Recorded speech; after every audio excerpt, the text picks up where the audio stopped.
तो digestive system से हम चालू करना है। तो first we will understand little bit, very little bit of this anatomical positions. Okay, ये कुछ एग्जाम के लिए नहीं है, कुछ नहीं है, just for your this thing कि एनाटॉमिकली कैसे देखते हैं, मतलब this I will share this PPT if you want. फिर ये किस लिए काम आता है ना, कि टू अंडरस्टैंड द एनाटॉमी, कि कहाँ कौन से ऑर्गन कैसे है, कौन से प्लेन में से हम देखेंगे तो कैसे होता है, ऐसे है। हाँ, मतलब एंटीरियर किसको बोलते हैं, फिर पोस्टीरियर बॉडी का पोर्शन कौन सा है, सुपीरियर कौन सा है, इंफीरियर कौन सा है ना। फिर सैजिटल प्लेन क्या है, ये सब समझने के लिए, मतलब वैसे हम सेक्शन करते हैं, जैसे कि इंजीनियरिंग ड्राइंग होता है इसी तरह से ये सेक्शन करते हैं, तो इसी हिसाब से हमें समझने में आता है कि 3 dimensionally we get the understanding of the body. Okay, अभी फर्स्ट वी हैव डन, हम लोग ने पहले क्या किया, सर्कुलेटरी सिस्टम किया, बराबर।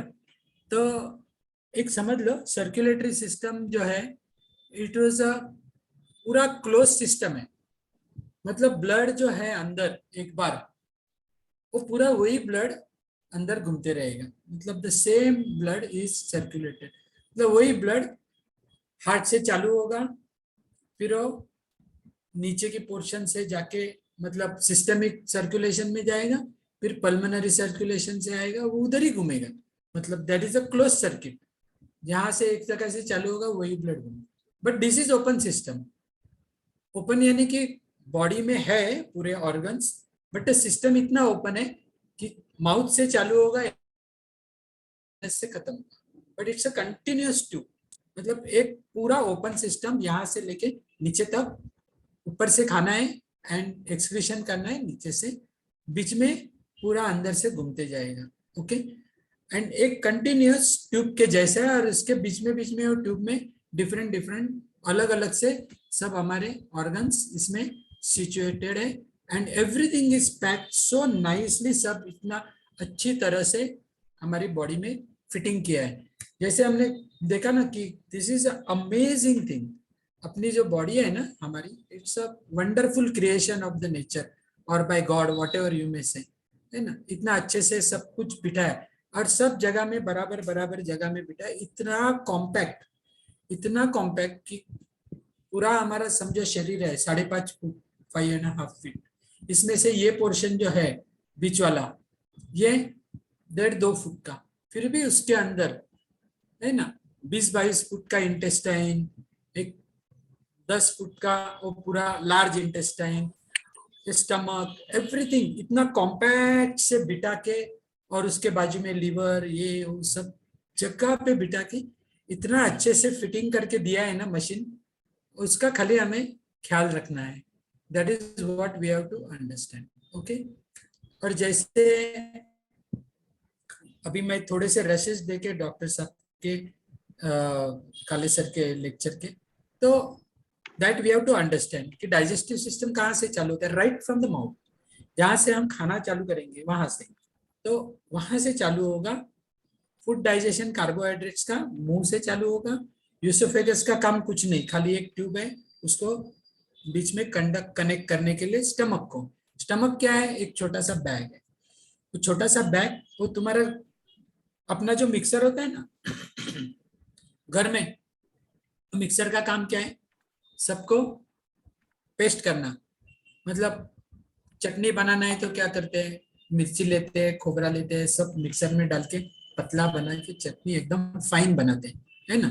So same thing is starting from, हमारे मुंह से चालू होगा, फूड को पहला यहाँ से छोटा करेंगे, फिर अंदर स्टमक में डालेंगे, स्टमक उसमें चर्निंग करके पूरा अंदर से पतला बनाए। वाई इतना सब पेस्ट जैसा बनाएगा, लिक्विड फॉर्म में क्यों लाएगा, क्योंकि अंदर आगे जाके जो स्मॉल इंटेस्टाइन में जाएगा, स्मॉल इंटेस्टाइन में उसमें से जो भी न्यूट्रिएंट्स हैं, हमने जो भी खाना खाया उसमें से जो भी मिनरल्स है, जो भी न्यूट्रिएंट्स है, जो इम्पोर्टेंट पार्ट है, वो सब बॉडी को चाहिए ना, तो बॉडी को लेने के लिए उसको इंटेस्टाइन में, तो डाइजेशन कहाँ तक होगा, मेनली डिओडेनम तक। डिओडेनम यानी कि क्या है, इंटेस्टाइन का जो पहला पोर्शन है ना, स्मॉल इंटेस्टाइन का, वो 3 पोर्शन है, डिओडेनम, जेजुनम, इलियम, ऐसे 3 पोर्शन में डिवाइड किया है। और 20 फीट का तुम्हारा जो इंटेस्टाइन है, तो वहां डिओडेनम तक का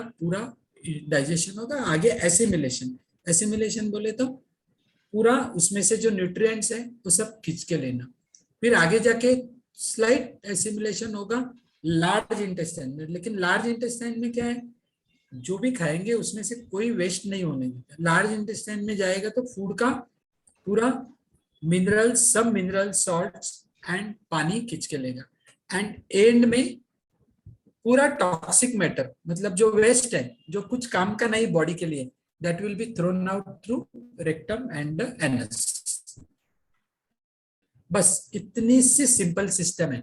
यहां चबाना चालू करो, अंदर स्टमक में चर्निंग करो, फिर डिओडेनम तक डाइजेशन करो, स्मॉल इंटेस्टाइन में एसिमिलेशन करो, एंड आगे पानी वगैरह जो भी है बाकी का निकाल के, उसमें से जो भी चर्निंग करने के और पीने के लिक्विड जो है पूरा खींच के ले लो लार्ज इंटेस्टाइन में एंड एनस से निकाल दो।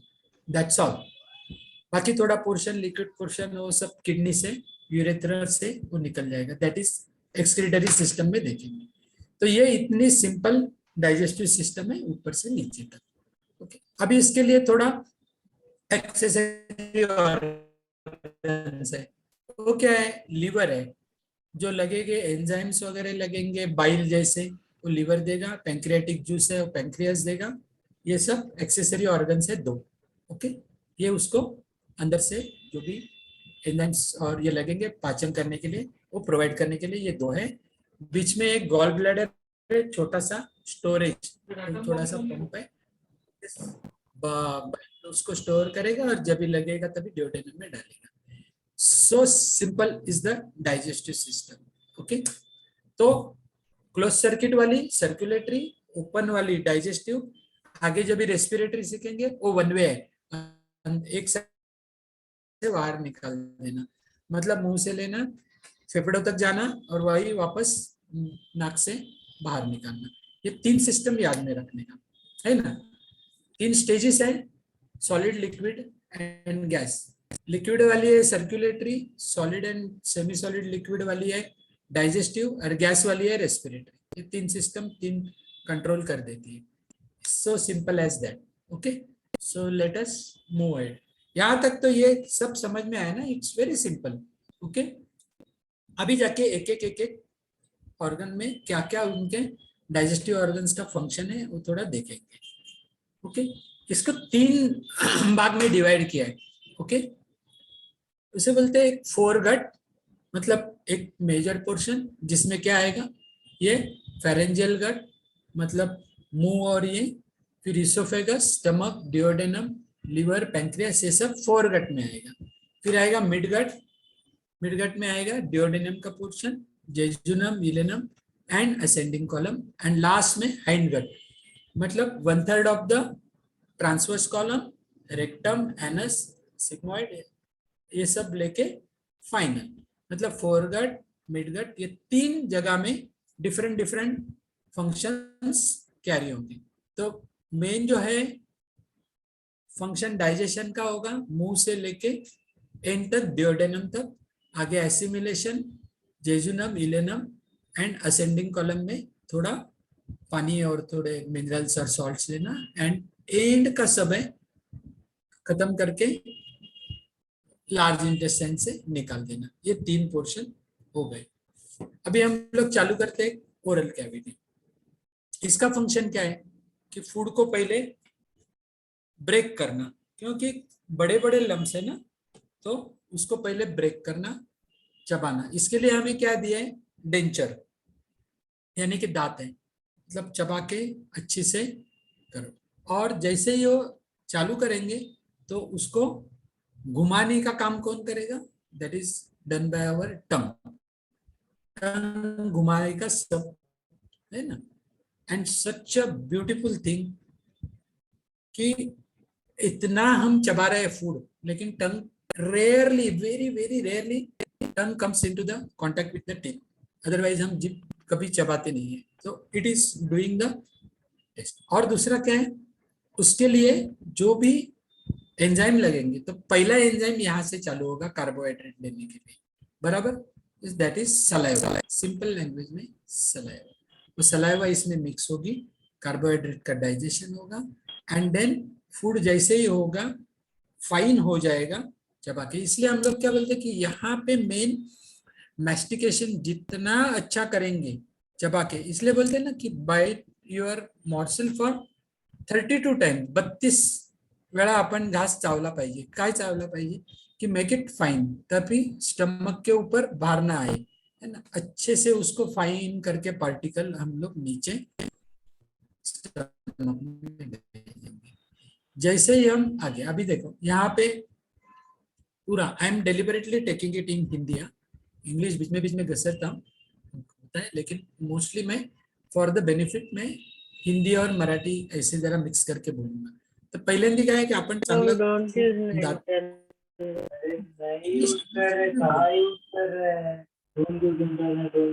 ऐसा कैसे रहते हैं मुझे? नहीं, समझ को नहीं आ रहा है। If somebody wants, लैपटॉप में चलता नहीं। Give that to me.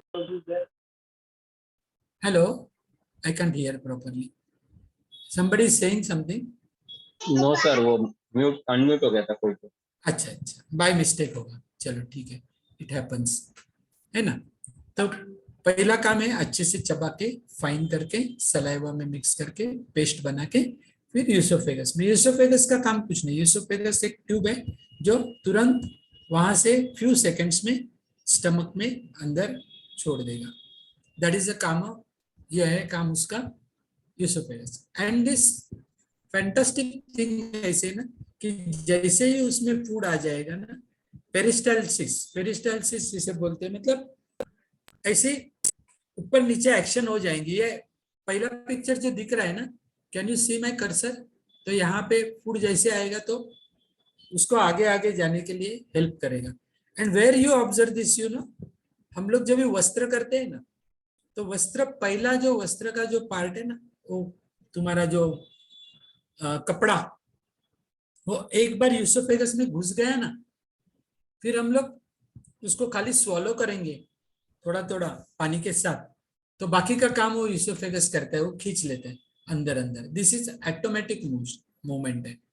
And ये शीर्षासन क्यों बताया साइड में, शीर्षासन इसलिए बताया कि उल्टा रहो तो भी, मतलब इफ हम लोग इन्वर्टेड पोस्चर में भी खड़े रहेंगे और खाना चालू करेंगे तो भी ये फूड यूसोफेगस से स्टमक में जाएगा।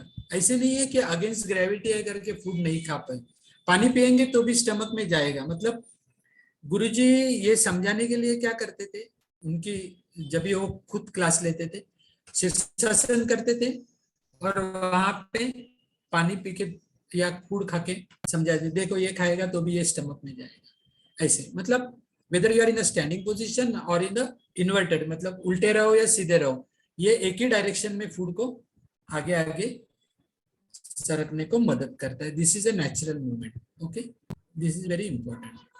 फिर जाएगा स्टमक में। स्टमक क्या है, इट्स अ मिक्सर। स्टमक में जाएगा ना, तो जो ऊपर जहां से हमारा यूसोफेगस आता है, ऊपर वाला पोर्शन में, एक सेकंड ना, ये ऊपर वाला पोर्शन, एक मिनट, इसका पॉइंटर में,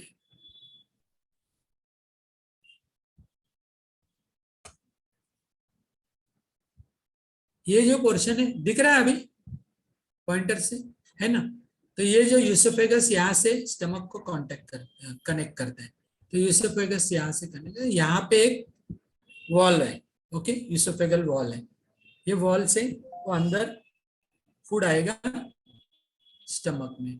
फिर स्टमक के अंदर ये डिफरेंट डिफरेंट लाइनिंग है and this is so beautiful. ये अंदर जो लाइनिंग है और दूसरा जो वॉल है ना, एक मिनट, कहाँ हो गया, मुझे ढूंढना, हाँ,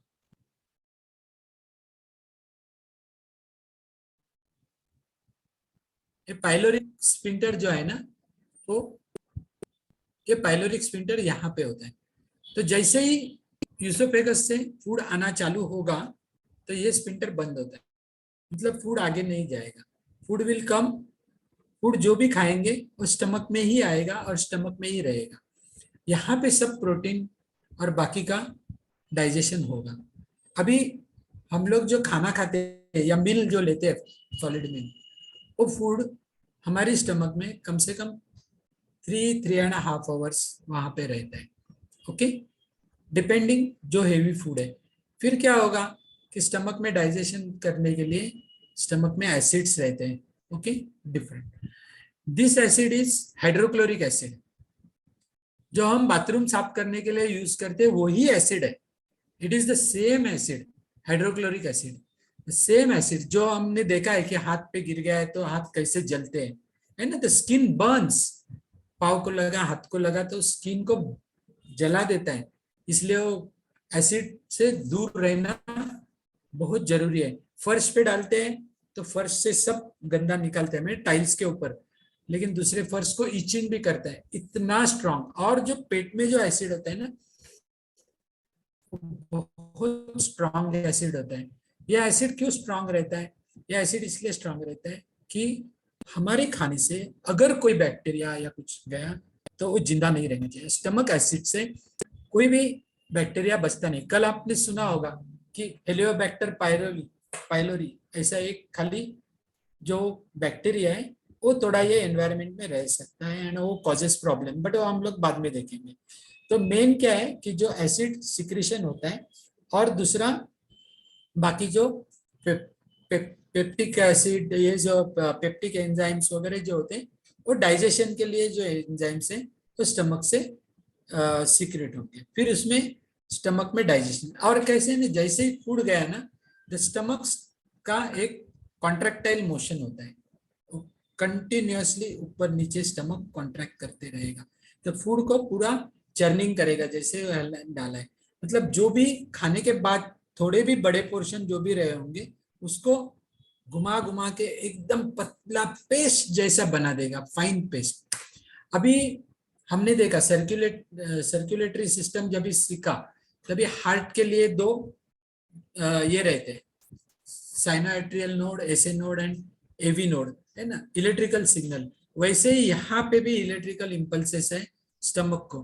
तो ये सब सिस्टम नर्वस सिस्टम से चलता है। जैसे ही यहाँ पे फूड, अभी देखो सबसे पहले जो सिक्रीशंस है वो कैसे चालू होते हैं, लेट मी टेल यू। घर में खाना पकने को चालू हो गए, है ना, तो पहले क्या आता है कि गुड स्मेल, अच्छा स्मेल आएगा खाने का। खाने का जैसे ही स्मेल आएगा ऑल्फैक्टरी नर्व्स उद्दीपित होगी, ऑल्फैक्टरी लोब्स, तो वो सिग्नल जाएगा। मतलब हम लोग जो सूंघेंगे अच्छा सुगंध आया खाने का, तो पहला सुगंध सुन के ब्रेन को सिग्नल जाएगा कि yes food is ready, getting cooked, तैयारी करो। तो ये सब सिक्रीशंस है वो स्टमक के एंड सलाइवा। तो बोलते हैं ना, इतना अच्छा स्मेल आया कि मुंह में पानी आ गया। व्हाट इज दैट, मुंह में पानी आ गया? मुंह में पानी आ गया बोलेगा तो सलाइवा इज सिक्रेटिंग, है ना। तो ये सिक्रीशन मुंह में चालू हो गया। फिर हम लोग खाना खाने को चालू करेंगे, खाना खाएंगे, मैस्टिकेशन करेंगे, तो सलाइवा उसमें। एट द सेम टाइम जैसे ही फूड तुम्हारा वहां पे मुंह में फूड आया, यहाँ पे एसिड का सिक्रीशन और एंजाइम्स का सिक्रीशन पेट में चालू होगा इमीडिएटली। तो ये सिक्रीशन चालू होगा। एंड इम्पोर्टेंट क्या है कि ये पाइलोरिक स्फिंक्टर 3-3.5 घंटे तक बंद रहेगा। ये यहाँ पे जो स्फिंक्टर है वो बंद रहेगा, मतलब फूड को आगे जाने नहीं देगा, यहाँ तक का पूरा फूड का डाइजेशन। अभी ये हम लोग जब भी आगे जाके डाइट के लेक्चर सुनेंगे तभी this is very very important.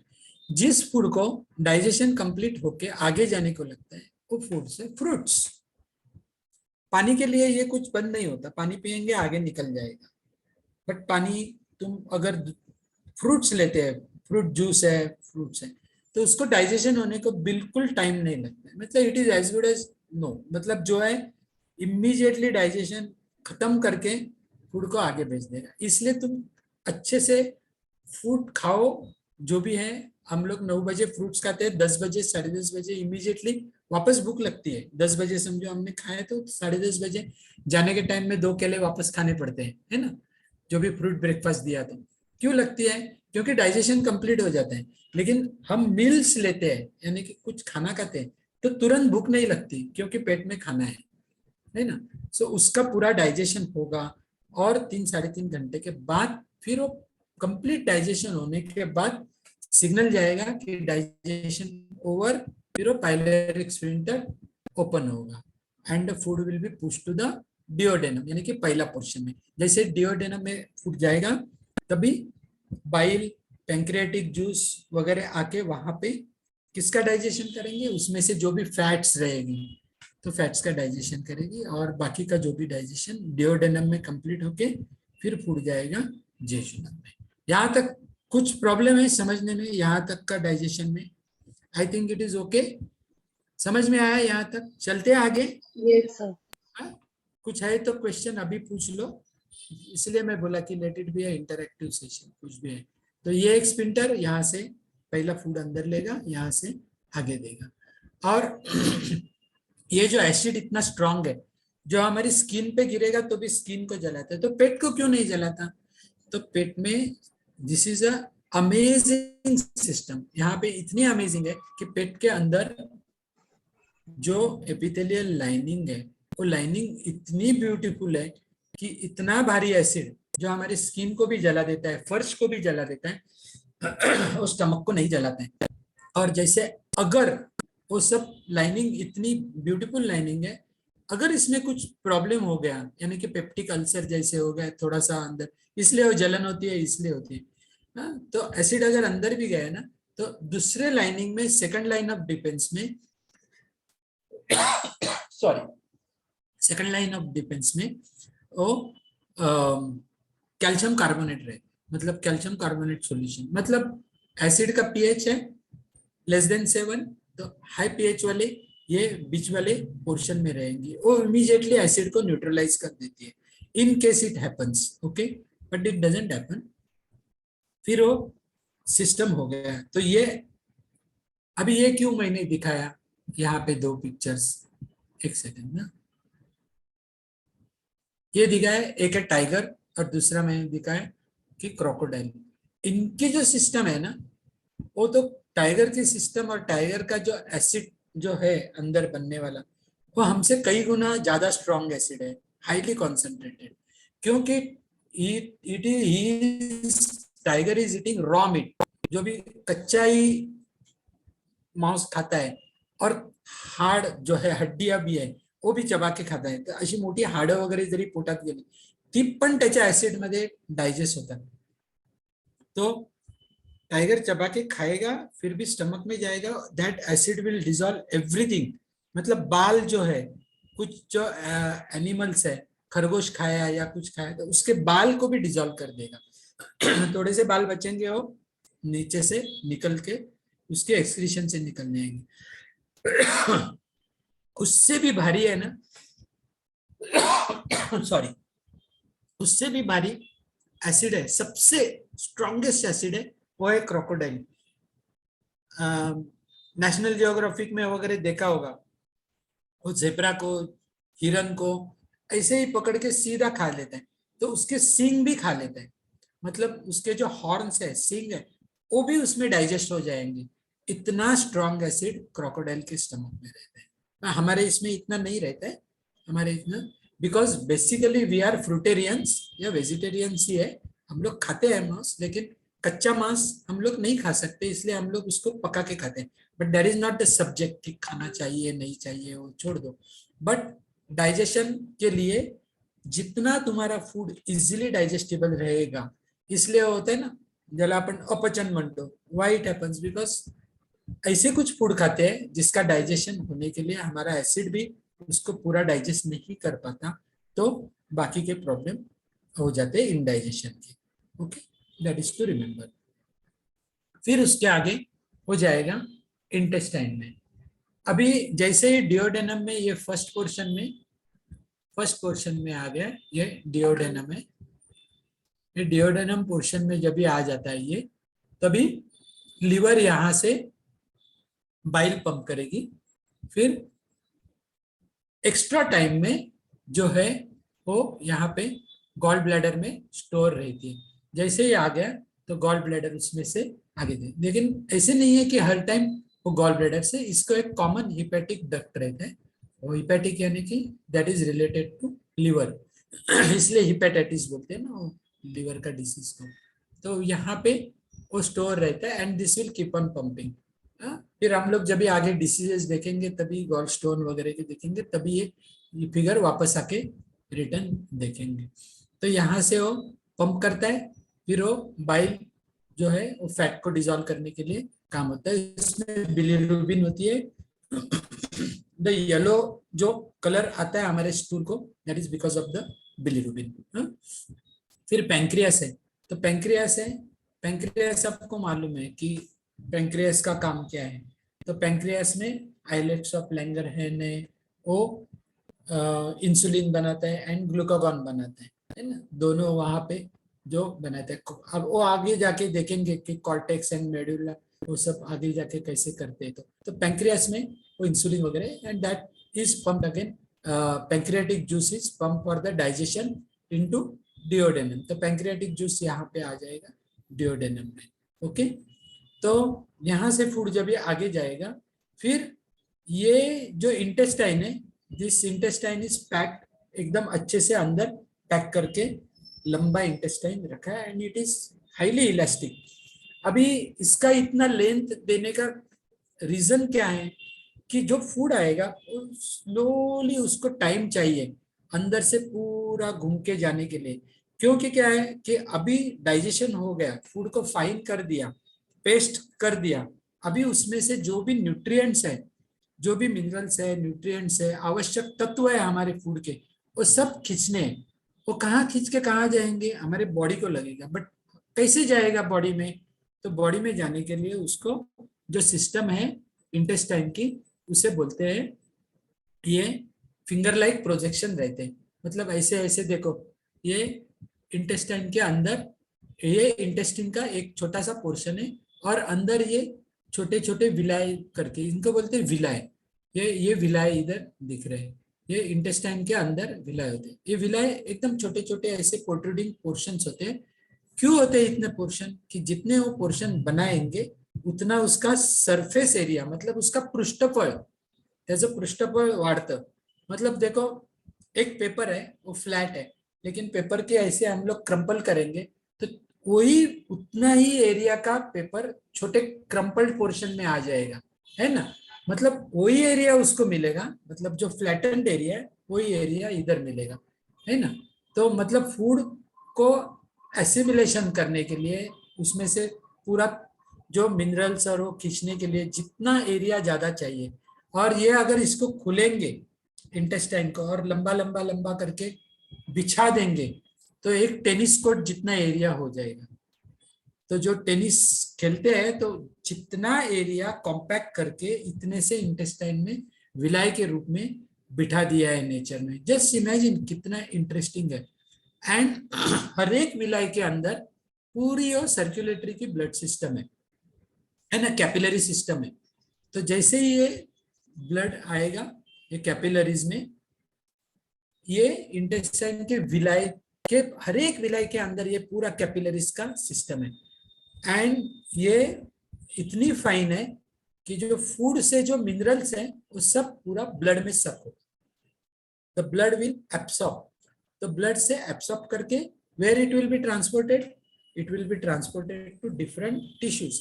पूरे हमारे जो बॉडी के जो सेल्स है उसको सब नरिशमेंट देने के लिए पूरे वहां पे भेज देंगे, है ना। तो जो फूड खाएंगे, फूड में से कैसे लेंगे? इंटेस्टाइन से लेंगे और पूरे बॉडी में वो ब्लड सर्कुलेशन करके आगे जाएगा। मतलब अभी देखो, circulatory system and digestive system यहाँ पे दोनों एक हो गए, है ना। वहां पे हमने क्या देखा था? सर्कुलेटरी सिस्टम और रेस्पिरेटरी सिस्टम, मतलब लंग्स को कनेक्ट किया था। यहाँ पे ये कनेक्ट है। तो ये ब्लड का काम क्या है? सर्कुलेशन, यानी कि जैसे ऑक्सीजन वगैरह लेता है एंड कार्बन डाइऑक्साइड बाहर फेंक देता है, वैसे यहाँ से फूड में से पूरा न्यूट्रिएंट्स मिनरल्स जो भी है वो लेने का काम ब्लड करेगा एंड ये सब एब्सॉर्ब करके कहाँ? सेल्स के लिए भेजने का काम करेगा। Okay, that is the portion. तो ये सब एरिया बढ़ाने के लिए विलाय है और ये इंटेस्टाइन में से पूरा घूम के एवरीथिंग विल बी एब्सॉर्ब, मतलब जो भी है वो सब खींच के लेने के बाद वो आगे जाएगा। आगे जाके लास्ट में जो पोर्शन है इलियम, वो कनेक्ट करेगा हमारे ये पोर्शन को, जिससे एक मिनट, हाँ, जिससे बोलते हैं सिकम। इलियम इसको कनेक्ट करेगा सिकम, तो ये सिकम को कनेक्ट करेगा। ये सिकम में अभी हम लोग बोलते हैं कि bacteria, not all bacteria are bad, okay, there are certain bacterias which are very very useful bacterias for us. तो कुछ बैक्टीरिया यहाँ पे सिकम में होते हैं। We are not going to deep into the medical science, हमें कुछ doctor नहीं बनना है। और जैसे कल डॉक्टर ने बताया काले सर ने कि उनको इतने साल लगे सीखने के लिए, 1 घंटे में हमें सब नहीं सीखना है ना। तो will just take the overview. तो यहाँ पे कुछ इंपॉर्टेंट बैक्टीरियाज रहते हैं which are useful for our body. So यहाँ पे around, I don't remember, but around something around 500 types of different bacterias रहते हैं which are very useful. Okay, so हम लोग क्या फूड खाते हैं ना, इससे वो फूड से प्रोबायोटिक बैक्टीरियाज वो सब इसमें जाके दे आर वेरी यूजफुल। फिर इसके आगे ये जो इसके जो 3 हिस्से है, एक सेकंड ना, इसके जो 3 हिस्से है, एक हिस्सा है इसे बोलते हैं असेंडिंग कॉलम, असेंडिंग यानी कि ऊपर जाने वाला। फिर होता है ट्रांसवर्स कॉलम, ट्रांसवर्स यानी कि आड़ा जाने वाला, है ना, ये कॉलम, ये ट्रांसवर्स कॉलम। और एक है डिसेंडिंग कॉलम, ये डिसेंडिंग, और फिर उसको थोड़ा सा टर्न मारता है, उसे बोलते हैं सिग्मोइड कॉलम। हाँ, ये सिग्मोइड कॉलम। तो ये कैसे होता है, लार्ज इंटेस्टाइन यहाँ पे सिकम से चालू होगा, फिर ऊपर आएगा, फिर क्रॉस करेगा। इसलिए हम लोग देखो मसाज करने के टाइम में क्या बोलते हैं हमेशा कि पेट में मसाज कैसे करनी है, फ्रॉम राइट टू लेफ्ट जाना, ऐसे ही करते हैं। This portion is like this. तो फूड जब भी मसाज करते हैं तो it should be like this, right to left जाएगा, है ना, एंड देन डाउन। तो फूड ऐसे आगे जाएगा। और ये जो है, ये यहाँ पे भी फूड स्लोली स्लोली ट्रैवल होता है। एंड यहाँ का काम मेनली क्या है कि बचे हुए कुछ सॉल्ट्स है, मिनरल्स है, whatever that is left, body is extracting, जो भी है बॉडी हर एक चीज खींच के लेगी। और यहाँ का लास्ट का काम है जितना भी पानी है ऊपर वापस खींच के लेना, एंड देन बॉडी के लिए सप्लाई करना। एंड बॉडी को पानी सब निकालने के बाद जो बचेगा वो सब, मतलब ज्याला आपण चौथा म्हणून शेवटचा fine, that will be discarded through the ये रेक्टम में स्टोर होगा। रेक्टम में स्टोर होगा, इमीडिएटली बाहर नहीं आएगा, क्योंकि एनल स्पिंटर जो है, जिसको हम क्या बोलते हैं, मूलबंध। तो मूलबंध जब तक हम एनल स्पिंटर बंद रहेगा तब तक रहेगा। रेक्टम में सफिशिएंट में आ गया, देन नर्वस सिस्टम ब्रेन को सिग्नल देगी कि टाइम हो गया है, अभी निकाल दो, माल भर गया है, खाली करो। तो वो आएगा, तभी हमको वो फीलिंग आएगा कि yes I have to go to toilet and empty out. तो जाके एनल स्पिंटर जब भी जाएंगे, anal sphincter will open up and it will be emptied. So that completes our digestive system. Okay, अभी बहुत सारी चीजें है कि हम लोग इसमें से एक एक चीज से देख लेंगे। फिर लीवर है, liver is a accessory organ, liver has many functions. It is said that it does near about 500 functions. Okay, ये स्टोर करता है, फैट स्टोर करता है, एवरीथिंग, मतलब जो एनर्जी लगने वाली है, जैसे हम लोग अभी बोलते हैं कि स्ट्रेस आ गया तो इंसुलिन रिलीज करेगा, इंसुलिन रिलीज करेगा तो फैट जो लगेगी, तो fat stored into liver, fat stored into muscles, तो जैसे लगेगी तो वैसे वहां पे वो सप्लाई करती है ना। और बहुत सारे फंक्शन है, बाइल क्रिएट करती है। फिर जो ब्रेकडाउन सेल्स है, मतलब हमारे इसमें से आरबीसीज जो हो जाएंगे, और आरबीसीज भी यहाँ आएंगे, उसमें से हीमोग्लोबिन और ये निकाल के वेस्ट मैटर निकाल के सब फंक्शन लिवर करते रहता है। अल्कोहल जो आएगा उसको डिकम्पोज करना, वो निकाल देना, ये सब। तो लिवर का काम, लिवर का फंक्शन ये है। लिवर ब्रेकडाउन कैसे करना है, lots of, it's a factory, it's a factory, वो सब बड़ा ऑर्गन है और ये सब करते रहता है फंक्शंस। हमको खाली उसको संभालना है अच्छा सा फूड खा के। एंड ये स्टमक के ये साइड में उसको लग के है ये गॉल ब्लैडर। ये गॉल ब्लैडर जैसे मैंने बताया, गॉल ब्लैडर उसको स्टोर करता है। एंड ये कॉमन हिपेटिक डक्ट है। इसके पीछे वाली बाजू में ये दिख रहा है, ये पैंक्रियास है, ये पीछे वाली बाजू में नेक्स्ट पिक्चर में आ जाएगा। This is pancreas. ये पैंक्रियास, पैंक्रियाटिक जूस, तो कॉमन हिपेटिक डक्ट से पैंक्रियाटिक फ्लूइड एंड बाइल ये दोनों जाके डिओडेनम में यहाँ पे सप्लाई करेंगे और यहाँ से फूड का डाइजेशन होगा।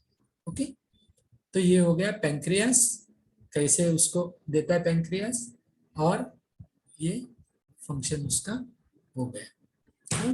अभी ये सब सिस्टम को कंट्रोल कौन करता है? ये सिस्टम को कंट्रोल करता है हमारा brain.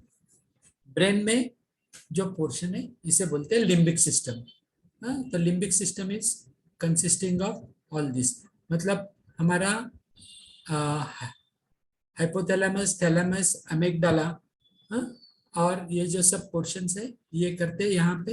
And they are giving the senses, जैसे मैंने बताया था ऑल्फैक्टरी लोब्स है वो भी यहाँ पे है। सो हमारी थॉट प्रोसेस, और यहाँ पे फिर हाइपोथैलेमस सिग्नल भेजेगा। वैसे मतलब स्मेल आया तो क्या करना है, फूड को डाइजेशन के लिए कैसे करना है, all this system will be guided by this limbic system से हो जाएगा। लिम्बिक सिस्टम का इमोशंस के बारे में करेंगे तो नर्वस सिस्टम में थोड़ा उसके लिए और ज्यादा डिस्कशन करेंगे नेक्स्ट सेमेस्टर में, but this is just to understand कि this is govern by the nervous system. फिर आगे जाके parasympathetic system, this system also, ये देखो इट इज कनेक्टिंग एवरीवेयर, मतलब वो किडनी को यहाँ कनेक्ट कर रहा है, ये लीवर को कनेक्ट कर रहे हैं, है ना, लीवर को, यहाँ पे स्टमक को कवर कर रहा है। एंड ये जो इम्पोर्टेंट वो दिन बात कर रहे थे ना कि जो वेगस नर्व है, नर्व नंबर 10, CN10 बोलते हैं, तो ये CN10 जो है वो कहाँ कहाँ कनेक्ट करती है, देखो यहाँ से किडनी को करती है, रिनल फंक्शन संभालती है, हिपेटिक फंक्शन संभालती है, डाइजेशन में भी संभालती है, ये सब इम्पोर्टेंट है। एंड यहाँ पे ये जो हम लोग देख रहे थे कि जो SA node and AV node उनको भी कनेक्ट करती है CN nerve, okay, CN10 this is a very important vagus nerve. तो हम लोग वो दिन बात कर रहे थे कि उज्जयी और ये थायराइड के जो प्रॉब्लम्स है और ये तभी वो इसको वेगस नर्व को भी मसाज मिलती है अलॉन्ग विद द थायराइड्स के साथ में। तो ये सब फंक्शंस हो गए नर्वस सिस्टम के साथ डाइजेस्टिव, सर्कुलेटरी के साथ डाइजेस्टिव। अभी हम लोग ये चक्रा के बारे में और पंचकोश के बारे में थोड़े बाद में आएंगे, एक 5 मिनट के बाद। अभी हम लोग एक बार वापस जाएंगे और थोड़ा सा समझ लेंगे।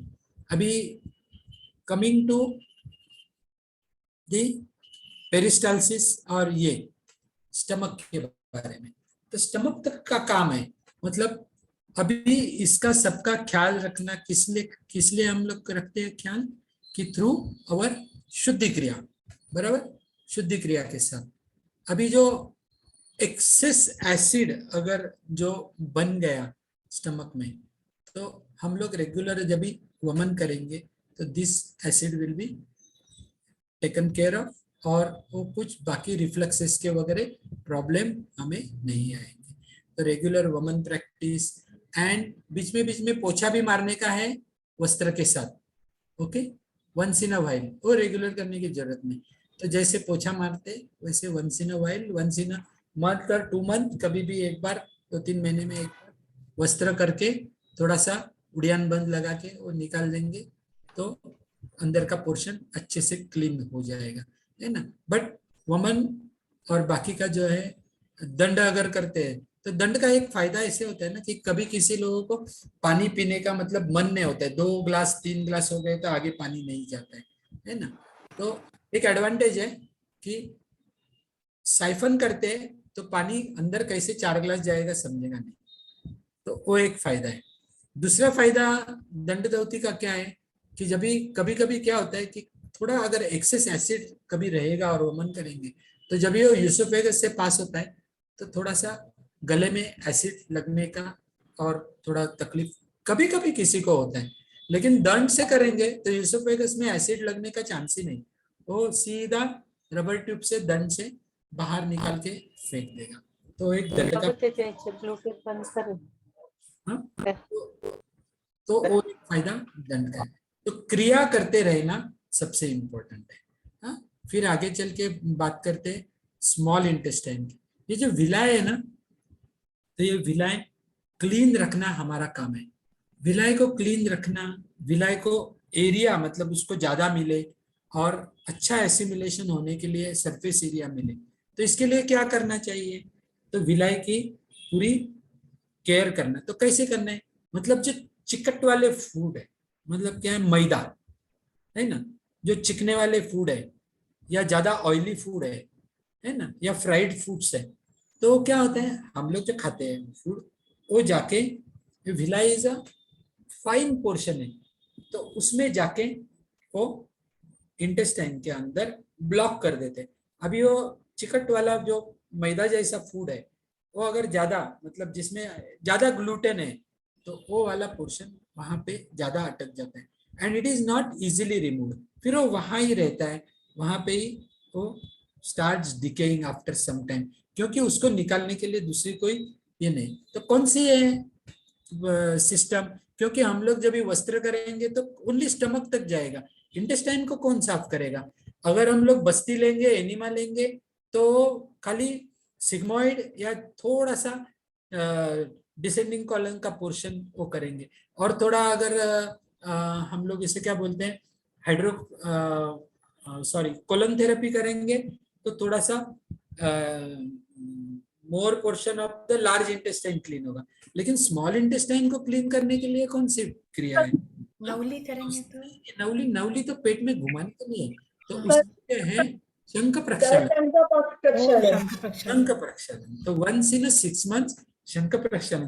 तो शंख प्रक्षालन आई डोंट नो कितने जनों ने आप में से किया है, लेकिन शंख प्रक्षालन में देखो पहले करते हैं तो तुम्हारा स्टूल निकल जाएगा, फिर पानी निकलना चालू होगा, फिर क्या होगा येलोइश वाटर आएगा, फिर येलोइश वाटर के बाद में तुम्हारा थोड़ा क्लीन वाटर आने को चालू होता है, फिर भी तुम चालू रखेंगे पानी पीना, तो क्लीन वाटर के साथ में लास्ट में ब्लैक ब्लैक पोर्शन भी आना चालू होता है, छोटे छोटे काले जो ये है पार्टिकल्स, ब्लैक पार्टिकल्स वो आना चालू होते हैं, काले काले छोटे, वो क्या है, वो सबसे पुराना अंदर से चिपका हुआ जो पोर्शन है उसको निकाल निकाल के ले जाता है, इसलिए बोलते हैं पर ना 40 साल से हम गलत चीजें खा रहे हैं। 40 मतलब जो भी हमारी एज है, बचपन से लेके अभी तक 40 साल से इतनी गलत चीजें खा रहे हैं। एक दिन के शंख प्रक्षालन से सारा निकल सकता है। देखो ना क्यों नहीं निकलेगा, जब भी क्लियर वाटर आ रहा है इसका मतलब उसने साफ किया। देखो body is also taking care, वो भी तो इसमें जमा होने को नहीं देंगे, लेकिन अगर स्टबॉर्न चीजें है तो निकल जाती है, ऐसे कुछ नहीं। आप देखो लास्ट में अगर if you are done it completely, last में ऐसा क्रिस्टल क्लियर पानी आएगा, जो पानी हम लोग पी रहे वैसा पानी इधर नीचे से आएगा, मतलब नथिंग इज लेफ्ट, तो लास्ट तक करना है। इसलिए सावंत सर देखो कभी भी बोलते हैं या हम लोग बोलते हैं कि पानी पियो, 30 ग्लास हो गए ले लो और 5 ग्लास 30-35 एक ही बार पूरा करो, है ना, तो बार बार करने की जरूरत नहीं, 6 महीने के लिए करना है तो एक ही बार पूरा करो, एक ही हैमर मार दो अच्छी वाली लोहार की, तो पूरा पानी। फिर लोग क्या करते हैं 15 16 17 18 ग्लास हो गया कितने लिया 22 लिया 25 लिया, फायदा नहीं, तो पूरा क्लीनिंग नहीं होगा, है ना। हमें क्या करना है एक ही बार पूरा क्लीनिंग करना है, तो दैट इज वाई शंख प्रक्षालन इज बहुत बहुत उपयोगी है। तो देखो टॉप से लेके नीचे तक का पोर्शन, मतलब हम लोग क्रिया क्यों करनी चाहिए, एनिमा बस्ती नीचे का पोर्शन, दंडदौती वमन ऊपर का पोर्शन और बीच में का पोर्शन के लिए शंख प्रक्षालन, ये सब चीजें। अभी एक सेकंड आ रहा हूँ। अभी जो हम लोग आएंगे ऊपर मुंह का, तो मुंह के लिए क्या सिंपल यौगिक क्रिया अभी हम लोग सेकंड टर्म में सीखेंगे सिंपल यौगिक, क्योंकि तुम्हारी जो टंग है, टंग को अभी देखो डॉक्टर पहले क्या बोलते हैं, टंग दिखाओ, आ करो टंग। टंग तुम्हारी जितनी क्लीन रहेगी ना, that is a indicator of your good health. जिसकी टंग एकदम लाल मस्त पैकी गुलाबी जैसी टंग है ना, जिसकी एकदम पिंकिश टंग है ना, that is a indicator that, नहीं तो उसके ऊपर व्हाइटिश कोटिंग डार्क काली ऐसी रहेगी, इसका मतलब है योर डाइजेशन इज इनकम्प्लीट, तुम्हारी हेल्थ ठीक नहीं है, digestive health, that is a indicator. तो देखो टाइगर वगैरह जो है ना नेचुरल रहने वाले, तो जैसे निकले उसकी टंग देखो कितनी लाल रहती है ना। और वो लोग देखो कभी भी कुत्ता ये जो चीजें हैं मतलब एनिमल्स है, उनको अगर ठीक नहीं रहेगा ना तो they are not eating anything, फिर वो अपने आप ठीक हो जाते हैं। तो ये kriya are very very important digestive system के लिए, तो we have to do all kinds of kriyas. Okay, मतलब बीच में इसलिए तो क्रिया हमें सीखनी ही है, सब क्रिया नेसल पैसेज के लिए डाइजेशन के लिए ये सब सीखने सीख जाएंगे। संतोष जी सिर को हाथ मत लगाओ, सिखाएंगे 1 साल में, don't worry. Okay, so will learn everything, so that is the motive. अभी किसी को कुछ क्वेश्चंस है तो पूछो, दिस वाज वेरी सिंपल क्योंकि डिटेल में डॉक्टर ने कल लिया है ना। अभी किसी ने बोला था कि ये बताओ डिसीजेस के लिए बताओ। सर डिसीजेस के लिए तो कल मैंने देखा डॉक्टर साहब ने बहुत से डिसीजेस क्लियर किए। तो मुंह से लेके हम लोग पहले will start with the mouth. तो यहाँ पे क्या क्या हो सकते हैं, एक है गम्स के डिसीज, टंग से, तो ये सब करने के लिए सिंपल यौगिक क्रियाज है। एंड रेगुलर रात को सोने के पहले हमें ब्रश करके ही सोना है ना, दैट इज अ मैंडेटरी। रात को सुबह चाहे आप ब्रश मत करो, सुबह क्या करो मंजन ले लो, दंत मंजन जो आता है ना, वो मंजन लेके मसाज करो तुम्हारी हिरडियों को, है ना। विको वज्रदंती वगैरह जो आते हैं वैसे वाले, या लाल दंत मंजन जो भी आयुर्वेदिक वटेवर, और जो भी आपको आयुर्वेदिक मंजन लेना है वो करो, उससे मंजन करना। एंड वो मंजन का भी एक सिस्टम है, अगर इट इज आयुर्वेदिक है तो अच्छे से मंजन करने के बाद जो सलाइवा के साथ आयुर्वेदिक जो मंजन की में बहुत सारे हिरड़ा बेहड़ा ऐसे बहुत सारे औषधि तत्व रहते हैं, उसको तुरंत थूकना नहीं है, थोड़े टाइम रखना है मुंह में, ताकि क्या होगा कि वहां एब्सॉर्प्शन होगा, द मुंह में से एब्सॉर्ब होके सब वो अच्छे वाले औषधि तत्व। इसलिए बोलते हैं ना तंबाकू खाने वाले करके रखते हैं ना, वो किक क्यों लगती है, क्योंकि उसमें से निकोटीन अंदर जाता है ना। तो हमें तंबाकू नहीं रखनी है, लेकिन वो जब मंजन करेंगे तो थोड़ा टाइम 2-5 मिनट अंदर रखेंगे तो सब औषधि तत्व मुंह अंदर से खींच के लेगा, that is very important. Then you can throw. तो मॉर्निंग में ब्रश करने की जरूरत नहीं है, रात को अगर अच्छे से ब्रशिंग करके सो गए और कुछ गंदा खाया नहीं है, कुछ नहीं है, सड़ने वाली चीज नहीं है, सबसे इंपॉर्टेंट चीज क्या मालूम है, मॉर्निंग में जब भी मुंह में जो भी कुछ जमा हुआ रहता है ना, उसको गल्प करना है। First thing in the morning you have to gulp it, because that is the most, मतलब डाइजेशन में पेट का डाइजेशन के लिए सबसे इंपॉर्टेंट तत्व वही है।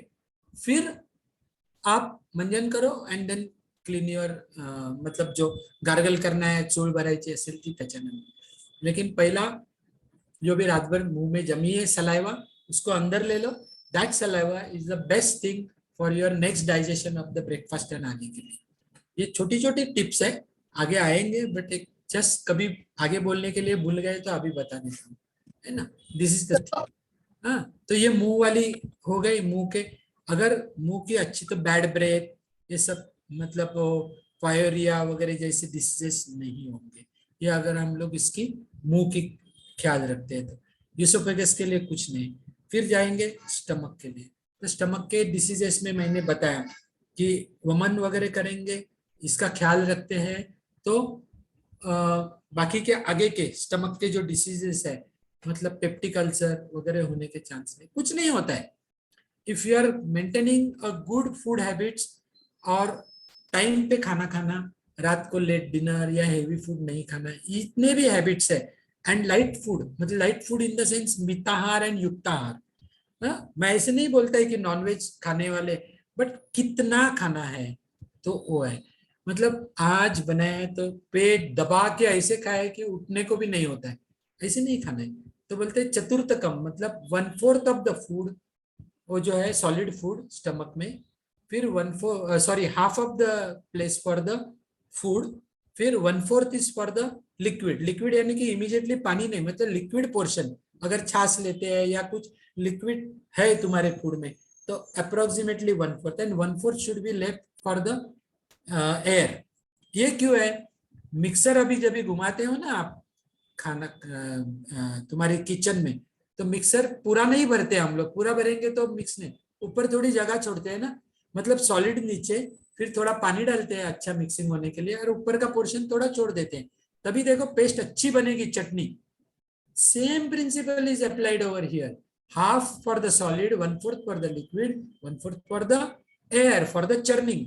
पेट को अगर दबा के खाया तो देखो यहां तक आ गया, मैं यहां तक खाया ऐसे बोलते हैं ना, फिर क्या होता है, फिर जो एसिड है वो पुश करके वो ऊपर वाली पोर्शन से आके यूसोफेगस में आएगा, एंड देन बर्निंग सेंसेशन चालू होगा। तो ये ख्याल हम लोग रखेंगे तो कोई चिंता की बात नहीं है। फिर तो आप वेज खाओ नॉन वेज भी खाओ कुछ भी, बट थोड़ा सा कंट्रोल चाहिए कि फूड में ज्यादा करके फ्रेश वेजिटेबल्स, मॉर्निंग में फ्रूट्स, ये सब चीजें क्यों चाहिए कि डाइजेशन को हेल्प करने के लिए, न्यूट्रिएंट्स ज्यादा मिलने के लिए। Body should maintain the alkalinity. आगे चलेंगे तो सावन सर का लेक्चर होगा, तभी आप सीखेंगे कि लेमन शॉट, यानी कि मॉर्निंग में कुछ खाली पेट के ऊपर एक लाइम का जूस लेना कैसे अच्छा है। Maintain the alkalinity, fruits are alkaline, तो मॉर्निंग में फ्रूट्स खाना, खाली पेट फ्रूट खाना, फ्रूट सैलड कभी नहीं खाना। हम लोग क्या करते हैं, डिफरेंट डिफरेंट फ्रूट्स, विरुद्ध आहार बोलते हैं इसको, मिक्स करते हैं, इसके ऊपर मस्त पैकी कस्टर्ड मारते हैं जो भी है, इसके ऊपर जेली डालते हैं, वेनिला आइसक्रीम डालते हैं। This is a worst kind of food. तो ऐसे कुछ कभी करना नहीं है। So if you are maintaining that, तो कुछ प्रॉब्लम आने के, डाइजेशन के प्रॉब्लम कुछ आएंगे नहीं। फिर इंटेस्टाइन के कुछ डिसीजेस है, फिर लीवर के डिसीजेस, हिपेटाइटिस वगैरह उन्होंने कल अच्छे से लिया है। तो 1 घंटे में तो पूरे डिसीजेस तो कवर नहीं होंगे, बट बुक्स में सब कुछ जितना तुमको एज ए थेरेपिस्ट जरूरी है वो दिया है। Now will come to the last portion. अभी ये सब हो गया मेडिकल सिस्टम में। अभी इसके साथ में मैंने थोड़ी योगिक सिस्टम यानी कि क्रिया वगैरह भी समझाई। अभी हम लोग जाएंगे सबसे इंपॉर्टेंट पोर्शन में,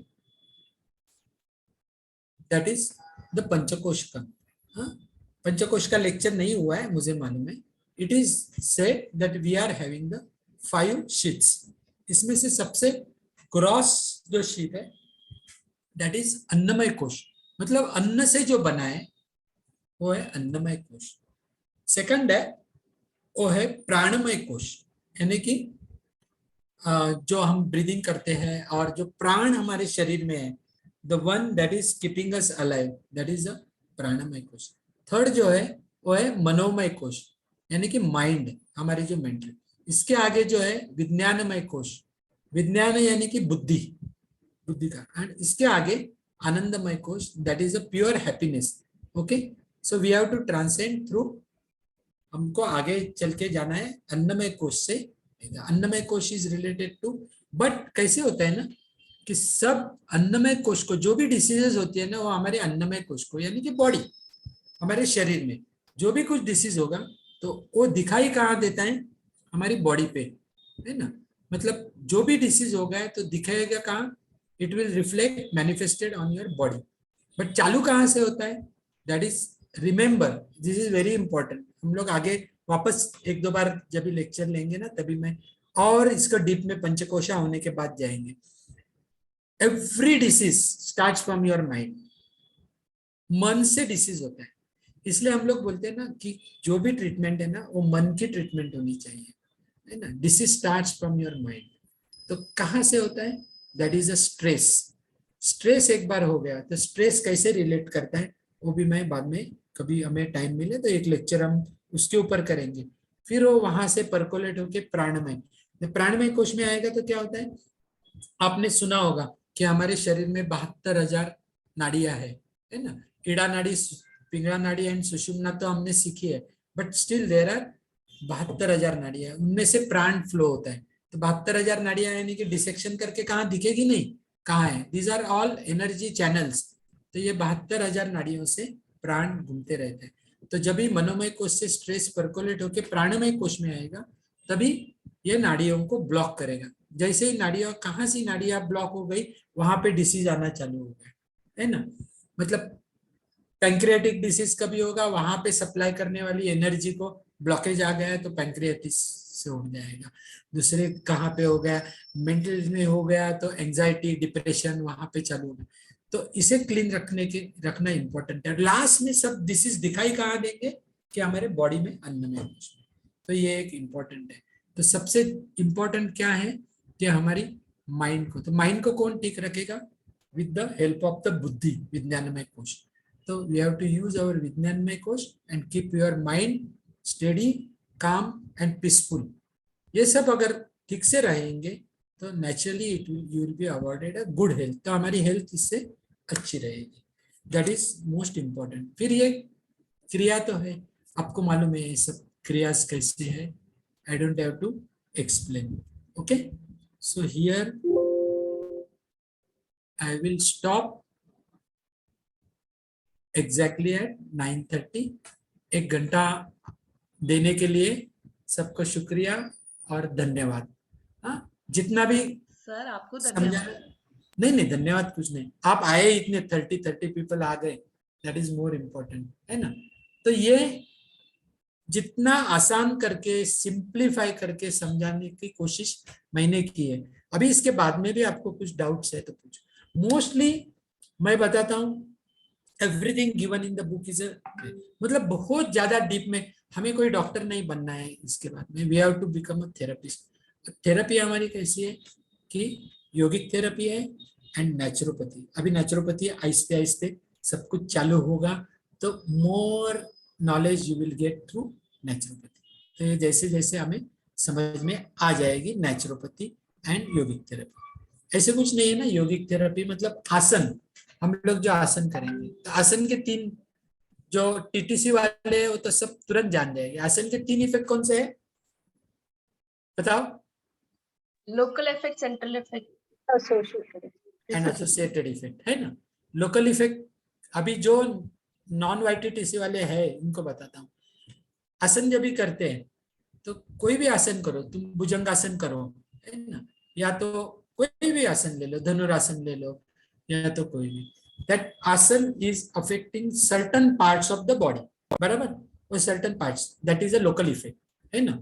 तो डाइजेशन के लिए करते हैं, भुजंगासन करते हैं तो आप यहाँ से उठाते हैं तो पेट, छाती इधर आती है। ऊपर जब भी लेते हैं एसोसिएटेड इफेक्ट क्या आएगी, थायराइड के लिए एसोसिएटेड इफेक्ट। एंड प्राणधारणा करेंगे, है ना। प्राणधारणा क्यों करेंगे, माइंड को काम करेंगे, माइंड को शांत करेंगे, ब्रीदिंग के साथ, तो वो क्या हो गया, central effect. And this central effect is nothing but the manomaya kosha जो है वहां पे स्ट्रेस निकालने के लिए, है ना। तो योगिक थेरेपी ऐसे ही आपको हेल्प करेगी कि जब भी आप एज ए थेरेपिस्ट आप करेंगे तो कोई डाइजेशन के लिए, डाइजेस्टिव के जो आसन है, आप देखो ऑल द आसन्स डाइजेस्टिव के are stimulating the digestive system in one way और द अदर। सर्कुलेटरी के इन वन वे और the other they are stimulating heart. अभी जैसे मैंने बताया था कि हस्तासन ऐसे करते हैं, hasta parshvasana, it is pressing your chest back, यानी कि क्या है कि तुम्हारी कोरोनरी आर्टरी वगैरह को फ्री करने के लिए, आयोटा को फ्री करने के लिए, है ना। ऐसे ऐसे एक एक सो आसन को देखेंगे ना, तो ऐसे मत देखो कि मुझे एग्जाम के लिए कौन से आसन करने हैं, ऐसे मत देखो। वाई दैट डाइजेस्टिव का जो आसन है योगिक थेरेपी का, वेयर इट इज अफेक्टिंग, तो ये आसन, बहुत से आसन सेम दिए, बट वो कैसे होगा कि ये आसन का डाइजेशन के लिए मेन है, एसोसिएटेड दूसरे के साथ है, तो एक आसन करने से तुमको एसोसिएटेड इफेक्ट भी मिलते ही है। मतलब ऐसे नहीं है ना, इट इज नॉट अ पिल कि ये दवा इसके लिए है, ये दवा, हाँ क्या हो गया, एसिडिटी हो गया, जेलुसिल ले लो, ऐसी दवा नहीं है ना। एसिडिटी कौन सा आसन, ये आसन दियो, ऐसे नहीं है ना। एसोसिएटेड इफेक्ट साथ में मिलने वाले ही है, but in digestive system these are predominantly affecting your digestive system, तो वो ध्यान में रखना है। तो एक एक आसन के साथ जब ये है वो इसी हिसाब से देखो। अभी मैं आपको आगे जाके थोड़ा सा simplified from your exam point of view बताता हूँ, बाकी हमेशा आपको सबको टेक। अभी देखो इतने आसन है, तो हम लोग कौन से 4 सिस्टम सीखने वाले हैं, सर्कुलेटरी होगी, डाइजेस्टिव होगी, रेस्पिरेटरी, मस्कुलोस्केलेटल। इसमें सब में बहुत सारे आसन है ना। तो हम लोग क्या करेंगे, इसमें से 10-10 आसन चूज करेंगे। आसन, प्राणायाम, मेडिटेशन, सब मेडिटेशन नहीं लेंगे, आसन एंड प्राणायाम, इसमें से हर एक सिस्टम से 10 निकालेंगे, गिने चुने। तो कितने हो गए, 40, हर एक सिस्टम पे 40। फिर 40 आपको दे देंगे कि your exam will be among this 40। एक एक डाइजेस्टिव में देखेंगे तो 30-30 आसन है ना, मतलब प्राणायाम के साथ 25-30 हर एक इसमें। तो हम लोग खाली 10-10 ही लेंगे, एक इसमें से 10, तो कितने हो गए 40। ये 40 में से एग्जाम में पूछेंगे खाली 16, एनी 16, मतलब 4 फ्रॉम ईच सिस्टम, जो 10 में से खाली 4 पूछेंगे। समझ में आ रहा है, मतलब एग्जाम कोई टेंशन नहीं है, तुमको प्रैक्टिस करनी है। जो 10 हम लोग पहले ही डिक्लेयर करेंगे हर एक सिस्टम के, और 10 में से कोई भी 4 पूछेंगे। अभी that is why I said difficult to fail. अरे 10 आसन दिए, उतने ही खाली करो, उसमें से कोई भी 4 तुमको पूछेंगे, वही करेक्ट करने हैं, तो it is very difficult to fail, है ना। तो 10 आसन के नाम रखना है, और 10 आसन की हम लोग प्रैक्टिस भी करेंगे, करवा के लेंगे एग्जाम के पहले, स्पेशल सेशन लेंगे कि ये खाली 10 ही आसन, सिस्टम के 10-10 40 ही आसन की प्रैक्टिस करवा के लेंगे। And only from that practice 4-4 आसन खाली पूछेंगे, उस आराम से पास। वेरी डिफिकल्ट टू फेल, है ना। It is so simple. तो एग्जाम का टेंशन मत लो, समझ गए क्यों। अभी देखेंगे तो बोलेंगे अरे बाप रे इतने आसन क्या करे, इतने आसन कुछ नहीं है बुक में, है ना, खाली 10 देंगे। अभी तो सब आसन देख लो, प्रैक्टिस कर लो, पूरी समझ लो। अभी डाइजेस्टिव की सिस्टम की फर्स्ट प्रैक्टिस सावन सर लेंगे, मतलब एकदम परफेक्ट। फिर कोई भी टीचर एक प्रैक्टिस ले सकता है। You can note down your point, जो भी डाउट्स है वो सब नोट डाउन करो, छोटे छोटे चीजें ध्यान लेके सुन लो, बस। और क्या करना है, सो सिंपल। और हर एक आसन की प्रैक्टिस एंड डिस्क्रिप्शन दिया हुआ है, तो कौन सी बड़ी चीज है, तो ये सिंपल। सो एग्जाम का टेंशन लेना नहीं। Regarding the theory of medical system of digestive system, जितना बुक में उतना ही आएगा, उसके बाहर का कुछ नहीं आएगा। गूगल करके कोई आंसर नहीं, ये क्वेश्चन नहीं निकालेंगे, जो बुक में दिया है वही है नहीं। और बहुत कॉम्प्लिकेटेड ऐसे कोई क्वेश्चन देने का कोई हमारा इरादा नहीं, कि जो ऐसे कोई क्वेश्चन देके कि जिसका तुमको लाइफ में थेरेपिस्ट करके कोई फायदा नहीं, ऐसे क्वेश्चन पूछ के हमें भी क्या फायदा है। द क्वेश्चंस बुक में इंफॉर्मेशन देना जरूरी है, कि जितना मिनिमम इंफॉर्मेशन है वो तो देना है, कि it is explaining all the system, अच्छे से समझा रहा है। आगे चल के तुमको जो काम आने वाली है उसी के ऊपर क्वेश्चन पूछेंगे, because you have to be expert, तो हम लोग जज करेंगे। फिर वाइवा के लिए ऐसे ही क्वेश्चन पूछेंगे कि तुमको कितना समझ गया, समझे ना। वाइवा का टेंशन बहुत होता है, क्या पूछेंगे वाइवा में, क्या बताना है, कैसे करना है। तो कुछ नहीं, सिंपल है, जो बुक में है एक आएगा, आपको कितना समझा वो टीचर जज करता है। If I am asking you some question, simple book से ही एक क्वेश्चन पूछो, आपने अगर बुक पढ़ा ही नहीं है, आपने कुछ देखा ही नहीं है, तो तुरंत मुझे समझ जाएगा कि अरे इसने तो कुछ देखा ही नहीं है। या तो कुछ ऐसे ही खटाखट कुछ ठोकने वाले लोग रहते हैं, है ना। सत्कार्यवाद, फॉर एग्जाम्पल, सत्कार्यवाद क्या होता है सांख्य में? अच्छा कार्य करने वाली जो वाद करके अच्छा कार्य करते हैं वो सत्कार्यवाद है। ऐसा आंसर आएगा तो कैसे उसको वाइवा में पास करेंगे? ऐसे नहीं है ना। So it's a cause and effect theory, इतना सिंपल है। तो पूछा है तो एक गोली मार दो अंधेरे में, लगी तो लगी, नहीं तो लगी, ऐसे नहीं, ऐसे मत करो। सिंपल सी चीज है, आपको क्या जरूरी है वो हमें समझना चाहिए और आपको समझेंगे। एंड ऑफ द डे ऐसे नहीं है कि अरे बाप रे ये क्या पूछा, ये मैंने कभी पढ़ा ही नहीं था, ऐसा कुछ नहीं है। ओके, अभी कुछ डाउट्स है, कुछ क्वेश्चंस है, अभी भी पूछो, बाद में भी पूछो, कभी भी पूछो। हाँ? और लास्ट टाइम जैसे दिया था, मैं कोशिश करता हूँ, अभी थोड़ा सा बिजी हूँ, फिर भी कोशिश करता हूँ कि एक एक गूगल फॉर्म पे डाल देता हूँ। But I will do one additional thing. पहले इसमें ना जो डाले ना दो, तो उसमें मैंने नाम नहीं डाला था, तो कुछ लोगों ने ऐसे ही आंसर किया है कि मुझे अच्छा नहीं लगा कि इनको ये समझ में नहीं आया, लेकिन नाम नहीं था तो मुझे समझा नहीं कि किसको समझा नहीं। आप समझे? एक्चुअली मुझे दिखाना नहीं है आपको, या मैं कुछ जज नहीं कर रहा हूँ। अगर आप नाम डालेंगे और क्वेश्चन देंगे तो मुझे समझ जाएगा, अरे ये कच्चा वीडियो है, इसको समझ में नहीं आएगा, है ना। तो मेरे लिए भी आसान हो जाएगा कि हाँ अच्छा आपको नहीं समझ में आया, और आपको भी बुरा नहीं लगना चाहिए कि नहीं समझ में आया, नहीं समझ में आया, उसमें क्या है ना। तो मेरा क्लास में कैसे रहता है कि आज वट एवर सिलीएस्ट क्वेश्चन होगा ना, तो भी सिली से सिली क्वेश्चन पूछो। मेरी गारंटी है आपके मन में जो सिली क्वेश्चन है ना, तो बाद में बैठे हुए कम से कम आधे लोगों के मन में वो सिली क्वेश्चन है, लेकिन पूछने की हिम्मत नहीं है सिली है करके।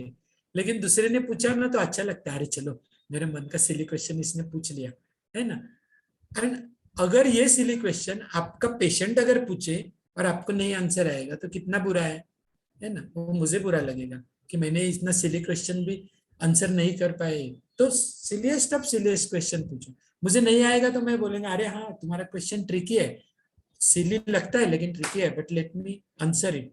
हाँ, तो फील फ्री।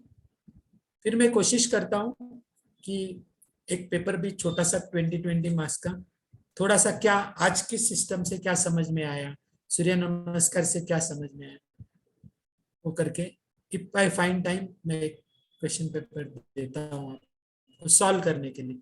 चाहे तो बुक साथ में रख के पेपर सॉल्व करो, क्योंकि क्या है आपको ही समझना है। पहले कोशिश करो सॉल्व करने की, नहीं समझा तो बुक खोल के सॉल्व करो, तो कम से कम वो जो नहीं आया वो समझ तो जाएगा।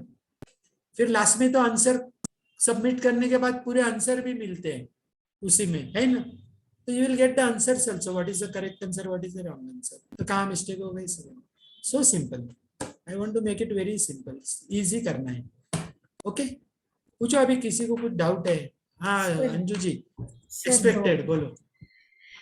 सर नहीं सर, सिली है sir. Concept of yogic therapy जो चैप्टर 2 है सर, सर्कुलेटरी सिस्टम मैंने मिस किया था, इसलिए आपने शायद कवर कर दिया था क्या उसमें? सेकंड चैप्टर जो बुक का है, कॉन्सेप्ट ऑफ हाँ, योग मैं थेरेपी। समझ गया, लेकिन उसमें नहीं किया था क्या, समझना क्या है, इट्स नहीं वेरी नहीं, वो हमको अपने आप बस जस्ट रीड करके कर लेना कि आपने उसको क्लास में लिया था क्या, उसको जस्ट आस्क। नहीं, मतलब मेन क्लास में क्या यहाँ हाँ, पे? दोनों में, क्लास मेन क्लास और यहाँ पे कहीं पे भी मेन क्लास लिया। में तो होता ही है ना सर्कुलेटरी। जैसे ही डॉक्टर अंबेडकर का लेक्चर होने के बाद तुरंत सर्कुलेटरी का योगिक एस्पेक्ट का लेक्चर होता है। इसके बाद में 2 प्रैक्टिस होते हैं। लेक्चर क्या होता है मैं समझाता हूँ। लेक्चर जो होता है ना कि योगिक एस्पेक्ट, जैसे मैं अब भी समझा रहा था कि हाँ हाउ जी। दैट पर्टिकुलर आसन या पर्टिकुलर ये कहाँ हम्म, पे सर्कुलेटरी में अफेक्ट करता है, कैसे होता है, ये समझाने के लिए होता है। और बाकी जो बाद में है वो खाली प्रैक्टिस, वो कोई समझाने की कोशिश नहीं, वो खाली प्रैक्टिस के लिए प्रैक्टिस। तो योगिक एस्पेक्ट का जो लेक्चर है उसमें वो हाँ, समझाते हैं जो टीचर है। तो मेरे अच्छा ख्याल से वो विनोद सर ने लिया था सर्कुलेटरी अच्छा, का। Okay sir, so then I will try and खाली डू दैट। ओके, ओके, ठीक है सर। सर मैं देख लेती हूँ, मेरा वो पास का थोड़ा पेंडिंग वो है। कुछ नहीं, डिफिकल्टी आए तो पूछ लो, मैं ठीक है सर, समझा सर मैं दूंगा। पहले देखती हूँ, नहीं यहीं समझ पे में आएगा यहीं तो पे फिर पूछती हूँ समझाऊंगा। Next time. ठीक है। पर नहीं समझ में आया तो समझाऊंगा, ऐसे कुछ डिफिकल्ट नहीं। As I told you no कि कहाँ कहाँ कैसे कैसे अफेक्ट करता है, that is to be understood बस। और सर, वो फाइनल पॉइंट्स बताते हैं कि तभी कि आसन में जाने के लिए आने के लिए, जैसे टीटीसी में बताते हैं ना आसन में जाने के लिए आने के लिए कैसे करते हैं क्या करते हैं, तो रेगुलर क्लासेस में बताते हैं वैसे ही, वो फिर वहां पे भी वैसे ही होगा एंड करेक्शन भी करेंगे. सो माय रिक्वेस्ट जब भी प्रैक्टिसेस चलती है, so if possible if you are present physically ना, तो वहां पे करेक्शन करना ज्यादा इजी होता है. रादर मतलब यहाँ पे भी करेंगे बट फिजिकल में जो है ना, आपको कहाँ से मिस्टेक हो गई तो समझाने के लिए यहाँ पे बहुत अच्छा होता है. तो इफ पॉसिबल, जिनको पॉसिबल है मैं बोलता हूँ, तो इफ यू आर स्टेइंग तो घर में बैठने से योग भवन आ जाओ, so that will be easier. Okay, सबको नहीं होगा बट जिनको होगा इनके लिए मैं बता रहा हूँ. Okay, yes. सर एक और क्वेश्चन कविता जी. सर सिर्फ एक और क्वेश्चन था सर, वो अपने भी वो बोलो. नवली नहीं सॉरी वस्त्र वस्त्र के साथ में उड्डयन बंद भी करना, ऐसा मैंने करेक्ट सुना था क्या? वस्त्र हाँ, करते हैं ना हम, बिल्कुल. नवली भी करते हैं उसके साथ में. हाँ नवली नवली पता भी था, करते उड्डयन नहीं पता था मतलब, हाँ मतलब हो गया एक तरह से हो ही गया. सेम है ना, उड़ियान एंड नवली में क्या है, वही तो है. और क्या करते हैं? नहीं नहीं वो मतलब खाली वस्त्र डालने से फायदा कॉन्शियसली नहीं, उसके बाद में पोछा भी मारना है अंदर से. उसको घुमाओ ना अंदर. And the time is 20 minutes. हाँ जी हाँ ओके. सो मेरे को ये वाई कॉन्शियसली दैट नहीं 20 पता था कि मिनट्स? करना चाहिए 20 करके मिनट्स ऐसा. 20 मिनट्स क्यों है? बाद में पाइलोरिक स्फिंक्टर पहले खुलता है. बॉल्व खुल जाता है. नहीं, लास्ट का पाइलोरिक स्फिंक्टर है जो डिओडेनम को कनेक्ट है, वो खुलता है ना, तो वो ऐसे ना हो कि वो खींच ले. वस्त्रों का ऐसे कभी होता नहीं है. हुआ भी नहीं है, but it's a precaution. Noted sir. ठीक है. Thank you sir. हाँ, सविता जी. नमस्ते सर. मला बोला. अपचन बद्दल मगाशी जे तुम्ही सांगितलं ना, तर ते थोडंसं Indigestion. परत एकदा सांगू शकाल का? इंडायजेशन की कसं ते एक्झॅक्टली कसं? इंडायजेशन कसं आहे ना, आता एक सिंपल सांगतो. हाँ. इंडायजेशन आपण काय काय फूड खातो त्यावेळेला. फॉर एग्जाम्पल, मैं जब भी बता रहा था कि आप फ्रूट्स खाएंगे तो फ्रूट्स का डाइजेशन फास्ट होता है. बराबर. हाँ, मतलब उसको डाइजेशन को कुछ टाइम नहीं लगता. 20 minute 25 minute maximum half an hour में फ्रूट का मतलब आप 2 मौसमी खाओ या 3 मौसमी खाओ तो पेट भरा हुआ लगेगा, लेकिन हाफ एन आवर के बाद में तुरंत आपको भूख लगेगी. क्यों? क्योंकि जो भी उसने लेना है खींचना है वो लेके फूड को आगे पास कर दिया. फूड को आगे पास कर दिया और पेट खाली हो गया. पेट खाली मतलब भूख लगी, है कि नहीं? मतलब इमीडिएटली बाद में कुछ खाना है ऐसे नहीं, मतलब भूख लगेगी. ठीक है. तो fruits are digested very fast. बराबर. ओके. लेकिन फ्रूट आप प्रोटीन्स के साथ मेन मील के साथ खाते हो तो क्या होगा? जैसे ही मेन मील ले लिया है उसके साथ में आपने फ्रूट लिया है, तो pyloric sphincter will not open. वो फ्रूट्स को पेट में रख देगा, क्योंकि ऐसे नहीं है ना, उसके पास ऐसी सिस्टम नहीं है ना कि इसमें से फ्रूट निकालो और उसको आगे भेज दो और मेन फूड को अंदर रखो, नहीं ना. तो वो फ्रूट्स 3.5 घंटे तुम्हारे पेट में पड़े रहेंगे along with your main meal. समझे? एंड दैट इज गेटिंग मतलब वो तुम्हारे एसिड में रहने के बाद वो पुट्रिफिकेशन चालू होगा, सड़ना चालू होगा उसको. एंड वो जो सड़ने की क्रिया होगी ना, मतलब you will not be benefited bye it's. तुम्हारे आगे जाके जो तुमको न्यूट्रिएंट्स फ्रूट से मिलने वाले वो तो नहीं मिलेंगे. उसका सड़ने के बाद प्यूट्रिफिकेशन होने के बाद जो टॉक्सिक मटेरियल होगा वो पेट में से अंदर एब्सॉर्ब होगा. Okay. So then you indigestion. तो इसलिए बोलते हैं कि if you want to eat fruits, eat them on the empty stomach. It is like gold. लेकिन प्रोटीन्स के साथ, फूड के साथ आगे चल के डाइट का लेक्चर आएगा तो हम समझ जाएंगे कि कैसे कैसे क्या क्या खाना है क्या नहीं खाना है. And it's a very deep subject. एक ही लेक्चर में नहीं होगा, तो हम लोग इसके बारे में और अच्छा डिस्कशन यहाँ पे करेंगे. I like this group. यहाँ पे डाइट का लेक्चर के बाद भी हम लोग अच्छा डिस्कशन करेंगे, उसकी इंट्रिकसीज हम समझ लेंगे. ओके. क्योंकि क्या बाद में बहुत सारे डाउट्स मन में आते हैं. बरोबर आहे सर. मला कंटिन्युएशन मध्ये ह्याच विचारायचं की आता तुम्ही हे फ्रुट्स बद्दल सांगितलं की असं असं होणार, ते अंशपोटी खाल्लं की ओके, मील बरोबर घेतलं की तसं होणार. तर सेम प्रोसेस म्हणजे इंडायजेशन हे आता तुम्ही उदाहरण फ्रुटचं दिलं, पण ओव्हरऑल इंडायजेशन दुसऱ्या गोष्टींनी पण, दुसऱ्या फूड आयटम्सनी पण होताना सेम प्रोसेस आता फॉलो कसं होणार होतं का? ना, अशीच म्हणजे होऊ शकतं ना. आता तुम्ही कुठलं काय टाईपचं फूड तुम्ही खाताय, त्याच्यामध्ये हम्म. आता काय आहे, म्हणजे जर पचनाला जड असलेलं काही अन्न पदार्थ आहेत हम्म. आणि काही पचनाला ओके. हलके आहे असे आले की बरोबर. त्याच्यामुळे हा. त्याचं प्रॉपर हे नाही झालं, म्हणजे हम्म. काय म्हणायचं, प्रॉपर डायजेशन, डायजेशन नाही, म्हणजे एकत्र ऍब्सॉर्प्शन. खाण्याचं, हा, हम्म. एकत्र घेण्याची जर प्रक्रिया नीट नाही झाली ना, तर हम्म. काहीचं डायजेशन लवकर होतं, काहीचं थांबलं जातं, अशा टाईपचं. मी फ्रुट्सचं उदाहरण दिलं पण एकदम सोपं. म्हणून आपण काय बरोबर. म्हणतो की हे सगळं हम्म. मगाशी जे मी सांगितलं शंख प्रक्षालनचं, इसलिए हम लोग क्या करते हैं ना कि ईट फाइबरस फ्रूट, जिसमें ज्यादा फाइबर रहेगा ना वो खाना चालू करो, कि जिसमें ज्यादा फाइबर है, फ्रेश वेजिटेबल्स, फ्रूट्स है ना, फ्रूट्स हम्म. खाते हैं ना, तो उसको छिलका निकाल निकाल निकाल के खाली अंदर का खाना, दैट इज नॉट गुड. उसके साथ थोड़ा फाइबर भी जाने दो ना, आप सही ना. या तो जूस निकाल के ले लो, बाकी का फेंक दो, that is absolutely wrong. Juice में से तुमको न्यूट्रिएंट्स मिलेंगे, बट साथ में जो फाइबर जाना है वो fibre you are throwing away, वो फाइबर भी जाना चाहिए, है ना. Correct. Okay, fibre thank you sir. जाएगा, फायबर इनडायजेस्टिबल आहे, फायबर डायजेस्टच होत नाही, फायबर जसाच्या तसा बाहेर निघून जातो. ओ. थोडस तुम्हाला मी एक, हा, पण तो काय करतो, सगळं टॉक्सिक मटेरियल त्याच्या बरोबर घेऊन जातो साफ करून. आई टेल यू, अच्छा.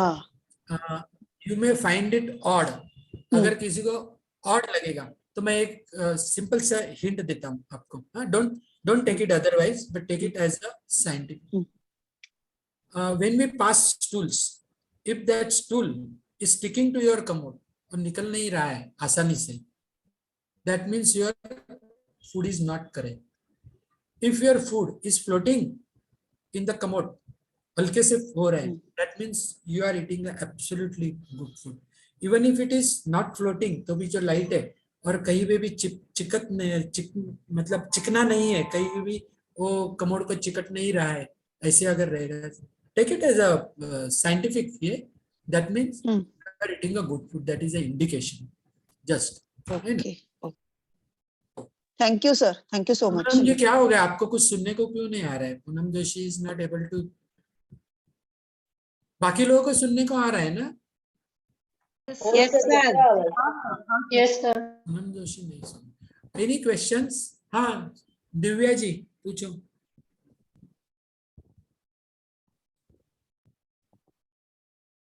आप पूछो. आपका शायद म्यूट में है क्या, आवाज नहीं आ रहा है? हाँ सर, अभी आ रही है सर. हाँ, यस. हाँ सर, क्वेश्चन मेरा भी बहुत ऐसे सिली क्वेश्चन है सर. जैसे मैं पूछना चाह रही हूँ कि डाइजेस्टिव सिस्टम में जैसे हमारे इसमें जो आसन्स हैं प्री स्टैंडर्ड या कुछ इंटरमीडिएट वाले भी हैं, तो स्टैंडर्ड वाले आसन भी हम ले सकते हैं क्या, मतलब, या मतलब जैसे पूर्व सुप्त वज्रासन है तो सुप्त वज्रासन भी हम कर सकते हैं ना, कि या हमें तो नहीं, सुनो, या ये जो very good question, silly question नहीं है. Silly question, very good question. ये आप किसके लिए कर रहे हैं? आपके लिए करना था, वो आपने टीटीसी में कर दिया. ओके. आपके खुद के लिए जो करना है ना, वो सब आसन दिन में जितने मतलब आपकी रोज की प्रैक्टिस है उसमें करो. This you are learning for your patient who is not used to asana, है ना. उनको थोड़ी योगासन आता है. पेशेंट जो आता है, एक तो पेशेंट सब जगह से मार खा के कुछ नहीं होता करके योग थेरेपी पे आता है, उसको थोड़ी मालूम है आसन. आपके पास जब भी पेशेंट आएंगे, ऐसे आएंगे पेशेंट, उनका बॉडी भी नहीं हिलता है, ये नहीं हिलता है, आपको कहाँ उनको स्टैंडर्ड सिखाना है? This is for the patients. तो और हमें क्यों सीखना है कि उनको कितना आसान है आसन करना, ये समझाने के लिए हमें सिंपल आसन सीखने हैं. आपको जो भी प्रैक्टिस करनी है वो मॉर्निंग में 6 बजे 4 बजे उठ के आपका योगाभ्यास पूरा स्टैंडर्ड प्रैक्टिस से करो, that will keep you. But यहाँ पे क्यों करना है? पेशेंट से थोड़ी करवाना है, पेशेंट को थोड़ी यहाँ पे शीर्षासन मयूरासन करवाने नहीं ना, जरूरत ही नहीं है ना. आप समझ में आया ना? This not a silly question, वो ओके पेशेंट के लिए है। Thank you sir. Okay, so it is very simple. तो यहाँ के बहुत लोगों को लगता है, अरे यहाँ पे क्या है, ये आसन इसमें से कुछ है ही नहीं, ये क्या सीखेंगे? तुमको सीखने के लिए नहीं है, this is for teaching. Now you are teacher, you want to teach, and therapy is what? You are only teaching, you are not treating. हम लोग खाली टीचिंग करेंगे उनको, ये करेंगे तो अच्छा होगा। हम कहाँ ट्रीट करने, ट्रीट वाला ऊपर बैठा है ना? That is nature, that is treating. We are not treating, we are only teaching them कि क्या करेंगे तो आपकी सेहत, करना नहीं करना उनके हाथ में। हम तो सिखाएंगे, if you do this you will be better. बस आपको Okay, जो भी sir. करना है स्टैंडर्ड आसन 4 बजे उठ के करो। Okay Yes. Thank you sir, thank you. anyone नहीं है? Sir Okay. मुझे पूछना। कुछ तस्नीम तस्नीम तस्नीम यस दस बोलो ना। सर अभी जो टॉपिक चले उसके बेस पर ये, क्योंकि कभी कभी ऐसे लोग सोचते हैं कि मतलब या तो डक आ रहा है, बब आया तो ही समझ में आता है कि हाँ डाइजेशन हुआ प्रॉपर, नहीं तो फिर ब्लोटिंग फीलिंग्स आता है, बेचैनी रहती है, पर नहीं थोड़े से नहीं, थोड़ा ही खाना दो टाइप का है, मैंने सुना दो टाइप होता दो है, टाइप ऐसा होता है सर? दो टाइप का है। एक है ना, मतलब अच्छा सा खाना हो गया ना, तो मतलब वो भी है, खाना कैसे खाना चाहिए, पानी कितना उसके साथ में पीना चाहिए। एक ऐसे होता है ना कि थोड़ा गया ना, इट इज क्योंकि उसमें हवा है ना पेट के अंदर, थोड़ा फूड गया तो एक अच्छा सा बेल्चिंग आता है। वो जो डकार मतलब आपण जो मराठी है वो तुरंत समझ जाएंगे, तृप्तीचा डेकर, तृप्त हो गया कि जो एक डकार आती है, दैट इज अ गुड डकार, है ना? बाद में अंदर जैसे मैंने बोला इनडाइजेशन हो गया, पेट में गैसिस हो गई, और फिर पहला जो डकार है अच्छे से खाने से, जो पहली जो एम्प्टी स्पेस है उसमें से जो निकल जाए, कभी कभी देखो पानी पीने के बाद भी हवा निकलती है तो एक डकार सी जाती है ना, और जब इनडाइजेशन हो गया तो ऐसे गैस जैसी आएगी, खट्टा रहेगा, वो ठीक नहीं रहेगा। That is dakar due to indigestion, that is a indication. लेकिन नॉर्मल जो डकार आती है, अच्छा खाना खा के मुझे एक मस्त डकार आ गई है ना, जो है that is not a bad डकार। तो उसमें से वो दो डिफरेंस वो अपने आप को ही समझता है, that is experience. Okay sir या रेशमा जी सर रेशमा पूछो, तस्नीमा और कुछ है तो पूछो। हाँ बोलो। नहीं सर यही। ओके ठीक है सर और हर्नियाबद्दल थोडंसं याच्यातच कव्हर होईल का? कारण आपण मोस्टली जे आसन करणार आहे त्याचं सगळं आपला ॲब्डॉमिनल पार्ट वरतीच येणार आहे प्रेशर. तर मग ज्यांना हर्निया रिसेंटली ऑपरेट हर्नियाचे केलेलं आहे. हर्निया थोडासा डीपर सब्जेक्ट आहे, आता नको घेऊया आपण, नंतर घेऊया. मग तो ओके. एक्झॅक्टली काय होतं हर्नियामध्ये, हाऊ इट हॅपन्स, कुठे ब्रेक होतं, काय होतं, हायटस हर्निया म्हणजे काय, हा नॉर्मल हर्निया म्हणजे काय होतं ते आपण हर्निया. ओके. पण सर आता जे जर हर्नियाचा प्रॉब्लेम असेल आणि हां. आपल्या आसनामध्ये जर कॉन्ट्रा इंडिकेशन मध्ये हर्निया लिहिला असेल तर नाही करायचा, देन डोंट डू. हर्नियासाठी जर हर्निया डिटेक्टेड असेल की हर्निया आहे, हर्निया डिटेक्टेड आहे, हर्निया आहे म्हणून, आणि आपल्या आसनामध्ये जर कॉन्ट्रा इंडिकेशन